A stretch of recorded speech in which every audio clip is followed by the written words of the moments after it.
Esta defensa desde ya entonces se opone al petitum elevado por el ente persecutor, toda vez que a consideración de esta defensa no se cumplen esos requisitos de carácter a la imposición de una medida de aseguramiento que se deben tener en cuenta para solicitar, deprecar y más imponer la misma.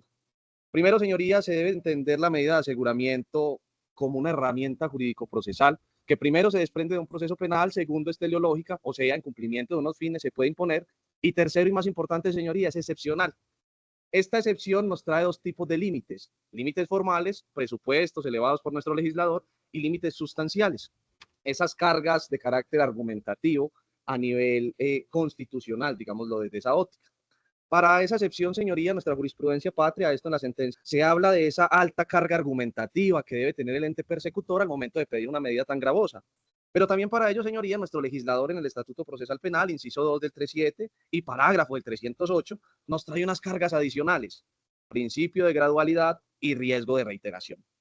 Además, en la sentencia C318 del 2018, me exige a mí, como opositor litigioso de quien pide, pues una carga argumentativa desde una metodología, que es lo que se debe cumplir en estas audiencias. Además de ello, señoría, para vencer esta excepción, nuestra Corte Constitucional en la sentencia 469 del 2016 nos enseña de forma pedagógica cómo se analizan estos límites formales y sustanciales. En primera medida, pasando por la competencia, por la legitimación, por la validez, caemos a unos elementos materiales probatorios. Elementos materiales probatorios, evidencia física, información legalmente obtenida, que desde ya digo, es un trabajo bastante abundante, una investigación estructural bien realizada, pero de cara a esos elementos materiales probatorios, señorías, se debe construir algo que se conoce como la inferencia razonable de autoría. Mal hizo, y esto es un, digamos, un llamado de atención que ya se ha hecho desde las huestes de nuestras altas cortes, mal hizo el señor fiscal iniciando con el requisito objetivo, porque ya se nos ha explicado, señoría, que si vamos a pasar al 313 y si de ahí vamos a hablar del 315, tenemos que superar primero esos elementos teleológicos del 308. Inferencia razonable de autoría, primer elemento. La inferencia razonable de autoría se divide en dos: que lo que ocurre en el mundo fenomenológico se adecue a una hipótesis tipo, en este caso, concierto para delinquir, artículo 340, y hurto, calificado y agravado para el caso particular. Y por otro lado, se debe verificar si en realidad de cara a esos elementos se puede predicar y aducir una posible autoría o participación. Una cosa, señorías, es la suerte que tiene el fiscal en formulación de imputación. Una cosa muy diferente es la suerte que corren los dichos de la fiscalía en medida de aseguramiento, porque la facultad que tiene el artículo 250 le permite al fiscal que en sede de imputación de cargos nosotros casi que funcionamos como un convidado de piedra, tanto usted como controladora de garantías y nosotros como opositores litigiosos, pero en medida de aseguramiento estamos hablando de una excepción a la regla general. Regla general, señoría, pues que para nadie es un secreto, artículo 295 al artículo 320, afirmación de la libertad. Yo aquí no estoy diciendo, como pareciera que lo dijo el señor fiscal, venga, es que hay muchos elementos y parece entonces que estamos cogiendo los elementos, montándolos en una balanza y porque hay mucho, entonces metámosle una medida la más gravosa. Es que acordémonos, señoría, que la medida de aseguramiento como medida cautelar de carácter personal, preventiva, no es una sanción. No nos podemos devolver a los tiempos de la, y me disculpan que lo diga de esta manera, no nos podemos devolver a los tiempos de la Gestapo, de la antigua KGB, en donde el poder punitivo del Estado desbordaba. No, el juez con función de control de garantías constitucionales lo que hace es eso: venga, fiscalía, el semáforo está en rojo para usted, como diría el gran maestro Zaffaroni. Ese semáforo está en rojo porque no se cumplen esos presupuestos de cara a lo probado, obvio, a grado de inferencia, y lo argumentado. Y además desde los requisitos normativos, jurisprudenciales y constitucionales, claro está. Si nos vamos a construir la inferencia razonable de autoría, señoría, tendríamos que entender que esta inferencia no funciona como de pronto se quiso hacer ver, y pues admiro la capacidad del delegado de la fiscalía, porque pues eso nos da a entender que es bueno en el litigio, que es juicioso en el litigio, pero recordemos que la inferencia razonable de autoría no se crea con argumentos inductivos. Recordemos que la inferencia razonable de autoría se crea con argumentos deductivos. Partimos de lo general a lo particular. No de que entonces, venga, es que la señora aparece en un video, al parecer es ella, aparece al parecer con un bolso que no había entrado, entonces inmediatamente es la responsable de un hurto cuantioso. Creo yo que ese argumento inductivo está mandado a recoger en un estado garantista. Que me prueben en sede de juicio oral público y contradictorio, en donde la víctima me señale y me diga que ese bolso negro que se veía ahí era de él, y que me diga que iba al interior. porque es que aquí no nos podemos quedar en especulaciones o en suposiciones. Venga, que hay un cotejo morfológico, empecemos a analizar los elementos. Sí, un cotejo morfológico, y mire pues aquí el quiz del asunto, señoría. El cotejo morfológico lo hacen a las imágenes que enviaban las postuladas víctimas con la web service. Obvio que va a salir con esa correlación que nos exige el cotejo morfológico. Pero si nosotros nos vamos, señoría, a la revisión puedo decir que todas las cámaras de seguridad de Colombia, ninguna cámara cumple, y desde la experiencia judicial se sabe, ninguna cámara cumple con esos píxeles necesarios para hacer un cotejo morfológico como prueba, en este caso científica, pero sabemos que también es de orientación. No se puede hablar ni siquiera de probabilidad, y será el perito en otra instancia diferente quien nos explique cómo hizo el trabajo. Ahora bien, señoría, los multicitados reconocimientos fotográficos. Muy bien. ¿Se cumplieron esos requisitos que se traen para una actividad investigativa arreglada? Es la pregunta que se debe hacer el despacho, y la respuesta inmediata indudablemente es no. ¿Por qué? Porque usted, señoría, como controladora de garantías, también controla órdenes. Y la actividad investigativa arreglada de la realización de un señalamiento en un álbum fotográfico exige una orden. Y entonces esa orden sigue los mismos requisitos del artículo 219 y siguientes. La pregunta es, ¿usted vio órdenes, señoría? Y la respuesta es, con lupa se revisaron cada una de las 26 carpetas enviadas por el titular de la acción penal y no hay orden. Es más, señoría, algo que es más llamativo y particular. Tenemos un video, tenemos un supuesto traductor, tenemos presencia del Ministerio Público, requisitos formales. Cuando nos vamos a verificar, el acta está firmado por el ciudadano extranjero. Voy a decir en cualquiera de los casos. Se supone que la firma, ¿cómo fue? Se envió a un correo, se imprimió, se firmó y se escaneó. Eso tuvo que haber quedado claro en el acta, porque entonces pareciese, señoría, que el acta se realizó y se firmó en presencia de la postulada víctima. Pero vámonos al segundo requisito, no, al tercer craso error mejor. Ausencia de orden, hay una rúbrica en un acta que no sabemos de dónde apareció, pero tercero, señoría, la mayoría de ciudadanos son extranjeros.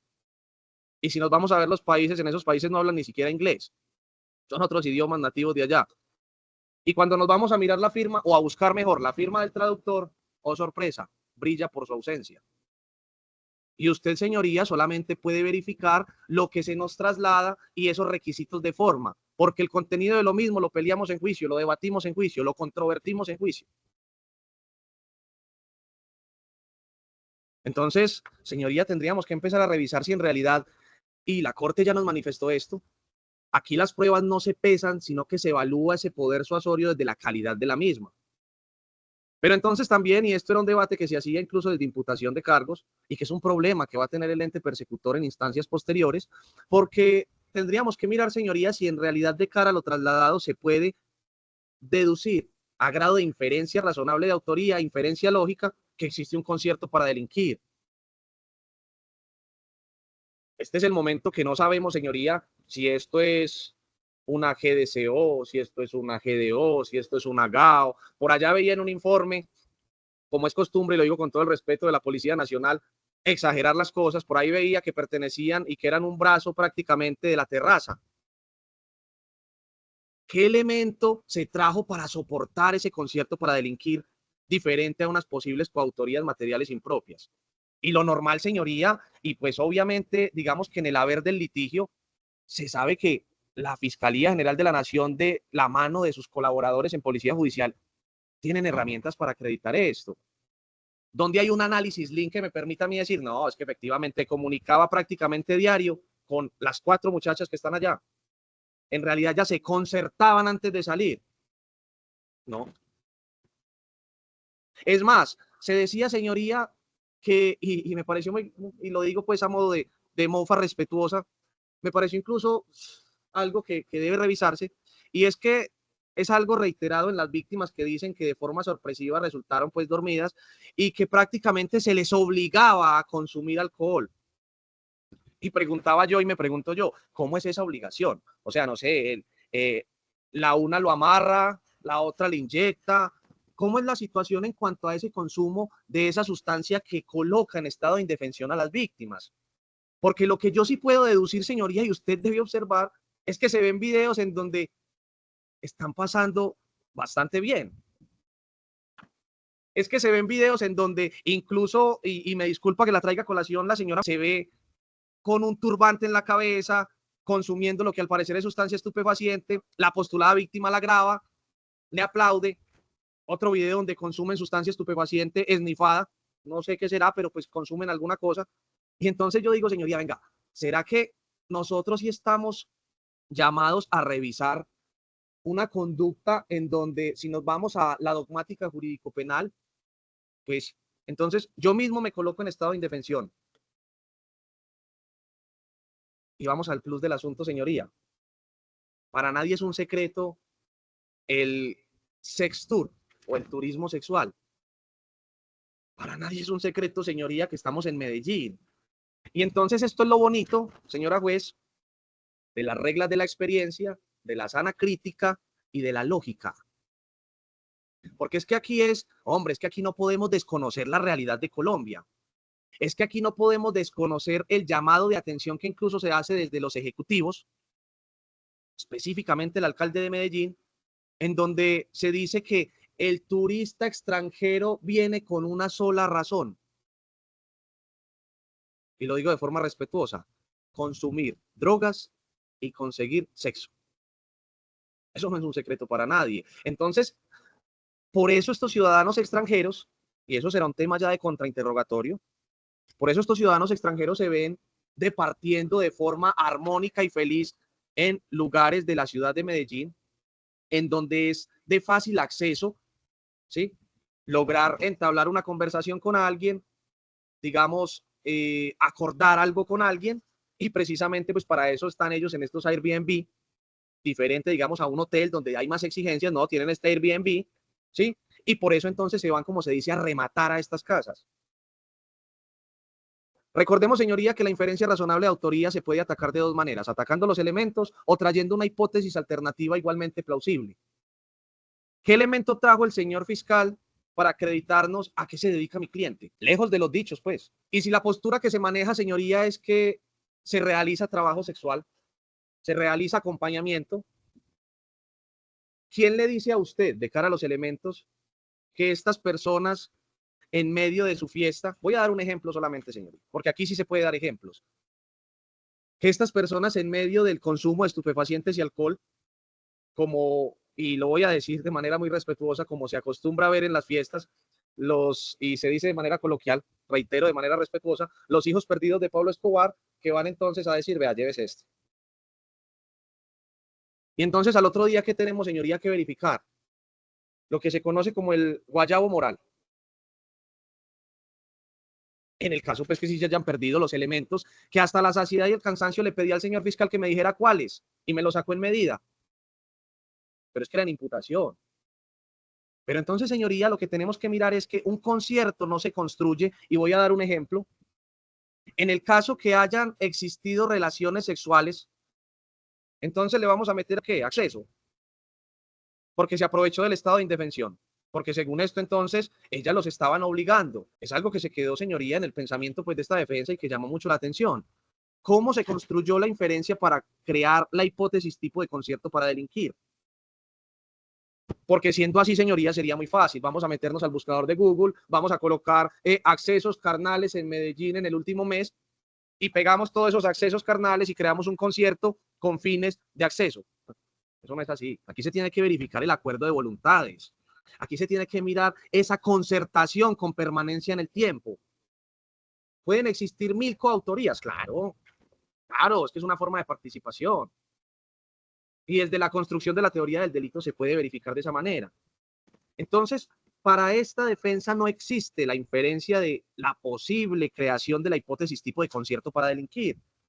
Y en el tema del hurto, señoría, pues se deberían verificar con lupa elemento tras elemento desde la óptica de lo formal. Pero entonces, esta metodología nos explica, venga, revisemos si se cumple la inferencia. Pero si se cumple no es suficiente para imponer una medida, hay que pasar al segundo escalón. fines constitucionalmente protegidos. Artículo 308, literal segundo, desarrollado en el artículo 310, ampliamente abarcado en la ley 1760 del 2015. Peligro para la comunidad. No voy a traer aquí los grandes críticos de este fin constitucionalmente protegido, pero ya se ha dicho, señoría, que incluso está llamado a prosperar un control de convencionalidad por cuanto este fin vulnera la presunción de inocencia. Nos quedaríamos entonces con el único fin, dicen estos grandes juristas, de la no comparecencia. Pero en nuestro ordenamiento jurídico interno existe, entonces vamos a trabajarlo. El fin desarrollado en el artículo 310 de peligro para la comunidad nos exige a nosotros, señoría, desde la óptica de la ley 1760, dos cosas. Usted debe verificar ese pronóstico a futuro, usted debe verificar ese riesgo de reiteración y usted debe verificar esa urgencia temporal. Y si nosotros nos vamos a verificar esto, señoría, en cuanto a ese riesgo de reiteración, si nosotros nos vamos a verificar, señoría, en cuanto a esa urgencia, pues tendríamos entonces un problema muy grande. Y ese problema, señoría, se enmarca en, tendríamos que devolvernos a la imputación, en donde se nos habla que la vinculación a la supuesta estructura es del 16 de marzo al 11 de agosto. Septiembre, octubre, noviembre, diciembre, enero, febrero, marzo y ya casi abril. Van 8 meses, no 1, ni 2, ni 3, van 8 meses en donde no se registra, digamos, esa posibilidad, porque eso es lo que se mira, esa posibilidad de riesgo para con el fin. Tendríamos que ser muy objetivos, señoría. Tendríamos que, y voy a utilizar la hipérbole como figura literaria, no tendríamos que traer aquí, venga, hay que ponerle los grilletes. No, no, es que aquí no la estamos condenando, aquí estamos buscando una medida preventiva.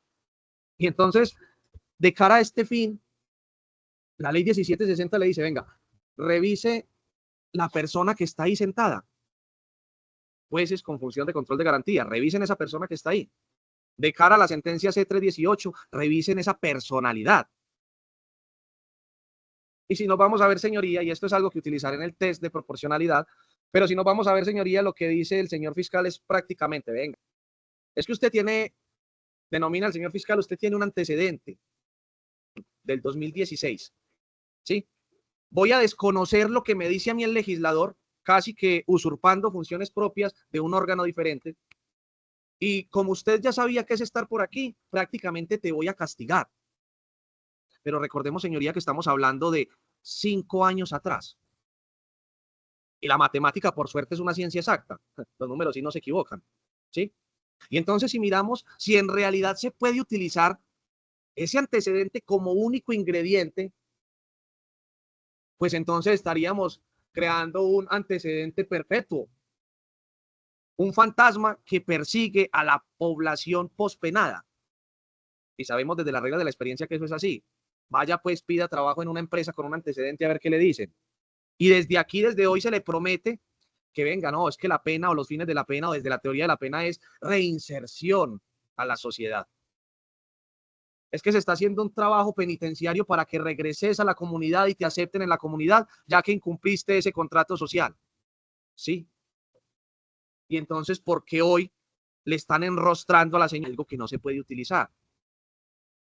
Venga, es que estaba, no sé, vamos a decir, estaba en libertad condicional en el momento de la captura. O tiene 4 o 5 antecedentes por hurto. Ese récord delictivo es de asombrarnos.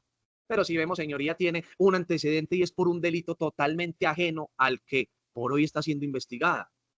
Estupefacientes. Y si usted se va, señoría, a los videos, y si usted se va, señoría, a las interceptaciones, o por lo menos a esa sinopsis, nos daremos cuenta que la señora es consumidora de sustancias. Y aquí nosotros no estamos para hacer estado papá. Ese estado paternalista ya no existe. Eso ya no existe. Y entonces tendríamos que mirar, señorías, si de cara a esa personalidad existe ese riesgo de reiteración. Porque pareciera, señora juez, que se cometió el error que muchos fiscales cometen, y no lo dice Juan José Roldán aquí pues siendo irreverente, no, lo ha dicho la Corte, y es el error de que se cree que de la gravedad de la conducta se puede soportar una medida. El legislador ya les dijo, venga, hombre, la gravedad y modalidad de la conducta no es per se motivo suficiente para imponer una medida, y menos la más gravosa. Y entonces los elementos que se utilizan para soportar la gravedad de la conducta son, listo, hay 4 eventos. Utilizó, digamos, estrategias y lo contactó por un perfil de Tinder, no sabemos cuál, hizo una transferencia, no sabemos a dónde, hizo un retiro, no sabemos de dónde, pero partamos de la buena fe. Pero es que recordemos, señoría, y me voy a detener en este punto, la buena fe es un principio, pero es que aquí no es indubio pro fiscalía. Aquí es indubio pro procesado o indubio pro reo, que es aplicable a este caso particular. La duda que hoy nos queda se utiliza a favor de la policía o de la fiscalía. Porque es que el hecho de que los documentos de la fiscalía tengan el logo de una institución del Estado no quiere decir que son creíbles. Casos se han visto, y más aquí en Colombia. Y miremoslo desde la otra óptica, señoría, que es lo que, madre, lo manda a uno a pensar, y es en el sentido de que muchas veces hemos estado sentados, y digo hemos porque hay una bancada defensiva bastante grande en este proceso, y hemos estado sentados en la defensa de los ciudadanos extranjeros. Y la fiscalía ahí sí entiende la dinámica que debe entender, que a fin de cuentas fue lo que pasó aquí. Pronóstico a futuro, riesgo de reiteración, proclividad al delito. ¿Será que es proclive al delito una persona que tuvo un antecedente por estupefacientes, es consumidora, tuvo una sentencia por estupefacientes en el 2016 y hoy 21 de marzo del 2025, 17, 18, 19, 20 más 5, 9 años después, está siendo investigada? Decía un gran pensador, pobre de aquel tonto que piense que nunca será investigado. Señoría, ¿cuántos o todos los días mejor salen fiscales capturados e investigados? Todos los días salen jueces investigados. Todos los días nos investigan a nosotros como litigantes. Eso es de diario. Es decir, pues que no le pueden abrir una investigación a una persona porque ya se va a señalar con el dedo. No funcionaría de esta manera porque estamos ante la égida de una constitucionalización del derecho penal. Y decía en la audiencia de ayer, llevamos 20 años de la sistemática y apenas la estamos entendiendo. No nos podemos quedar en la presunción de culpabilidad. Y entonces para ello también tendríamos que mirar esos numerales de los que echó mano el delegado de la Fiscalía, artículo 310, numeral primero y numeral segundo. Nuestro legislador, de forma juiciosa, minuciosa y loable, trató de hacer lo posible para que la afectación de la libertad sea la última instancia. Continuación de la actividad delictiva. Vámonos a ese primer supuesto. ¿De dónde o sobre qué elemento se soporta para la continuación de la actividad delictiva? De los eventos. No, eso es gravedad del delito. ¿Que por qué son 4? ¿Que por qué eran muchos millones de pesos? No, eso no se mide ahí, señoría. Es más, pueden ser 100 eventos. Y si no cumplen con los requisitos para la imposición de una medida, no se puede imponer. Entonces, ¿qué elemento me soporta a mí la continuación de la actividad delictiva? Un antecedente de hace 9 años.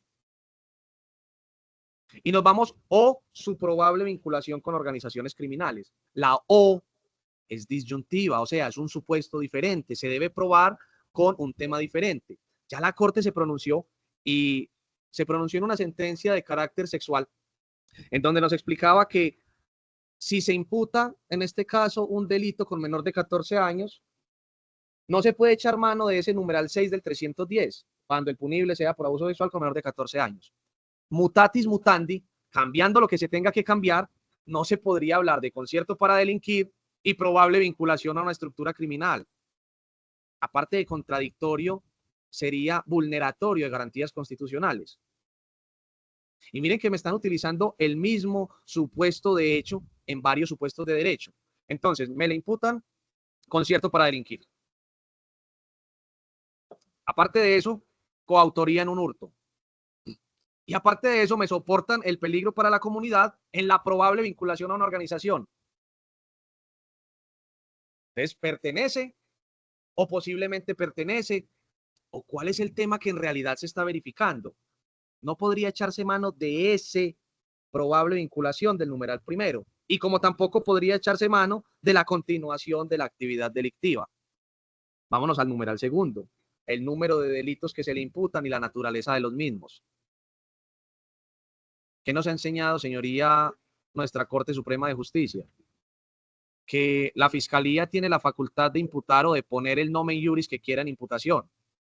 Entonces, siempre que hayan más de un delito, ¿aplica este numeral? La respuesta es no, se debe revisar. ¿Y qué se debe revisar? Pues usted más que yo, señoría, como o acudiendo a este principio de iubat novi curia, pues debe verificar esto. Entonces, tendríamos que pasar, señoría, aparte de que no es suficiente la gravedad del delito, tendríamos que verificar, pasando a ese test de proporcionalidad, que a fin de cuentas es una herramienta argumentativa para mí y para usted interpretativa, debe verificar esa colisión de principios. ¿Qué es lo que se debe verificar aquí, señoría? Venga, si el señor fiscal sí nos explicó de manera clara por qué las otras medidas no son viables en este caso. Y no es que nos traigan el argumento que se trae siempre de que una domiciliaria no sirve, porque entonces tendrían que hacer una reforma al código. Y nosotros no estamos llamados a eso. Y eso sería una carga excesiva que no puede soportar. Eso ya es un problema del INPE. Y para eso la Fiscalía tiene el artículo 316, que eche mano en el caso de que se incumpla.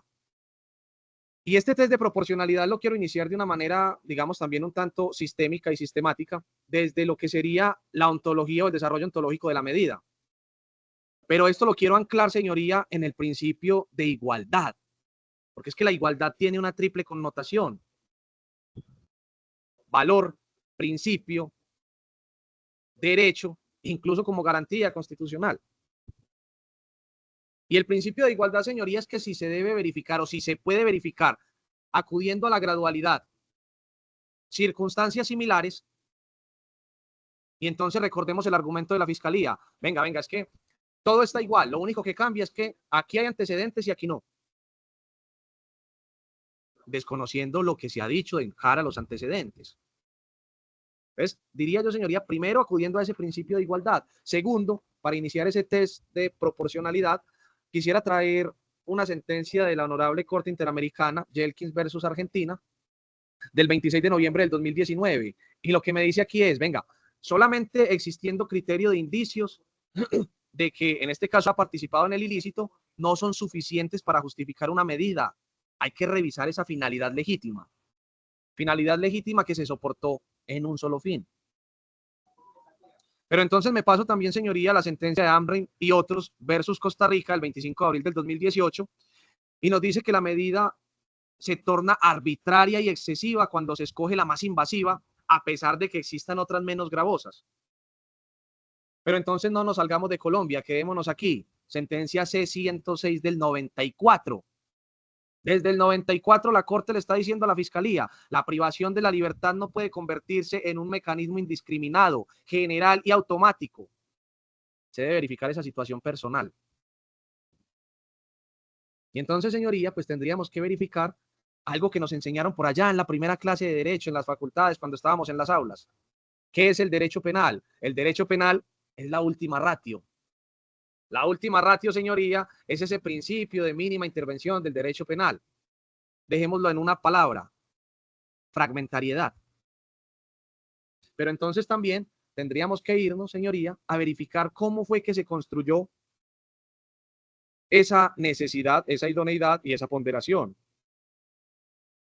Tendríamos que mirar, señoría, cómo fue en realidad esa creación de la necesidad que debe revisarse desde dos tópicos: urgencia temporal, que ya lo abarqué, y urgencia de riesgo para con el fin. Y a fin de cuentas, la necesidad, señoría, es aquello que si se quita, el objeto pierde su naturaleza. El objeto sería el proceso penal. Aquí se podría quitar, en este caso, ordenar incluso una libertad inmediata. ¿Y será que el proceso se afecta? ¿Qué nos trajeron acá para decir que el proceso se puede afectar? ¿Que se puede ir?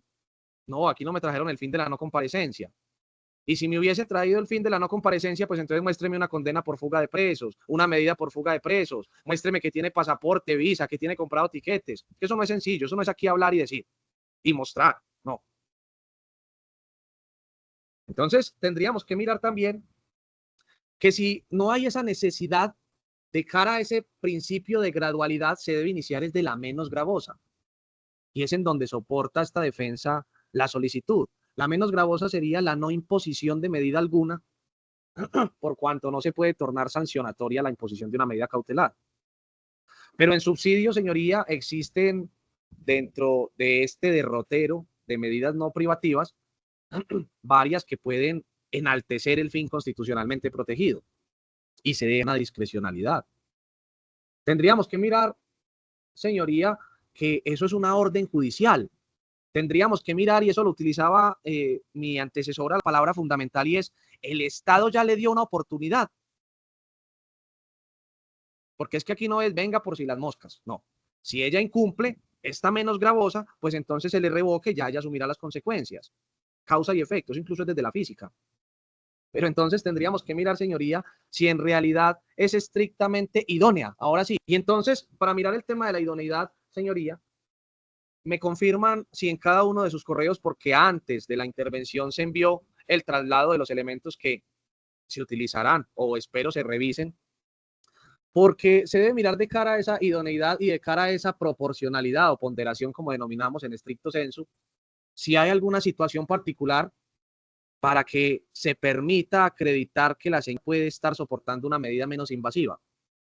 Y en el peor de los casos, señoría, le solicito que si se va a privar de su libertad, sea en su domicilio. Domicilio este que ya fue trasladado y que me permito entonces leerlo, señoría, de la carpeta de Drive, en donde se cuentan 2, 4, 6 archivos. Hay una cuenta de EPM en donde nos trae una dirección calle. También se deja claro, señoría, de la actividad económica de la señora. Y si miramos, señoría, entonces ya para culminar, si miramos entonces esa comunidad que se protege, es, digamos, esa comunidad extranjera de la cual no se predicó, digamos, ese riesgo tampoco, porque sería el peligro para las víctimas.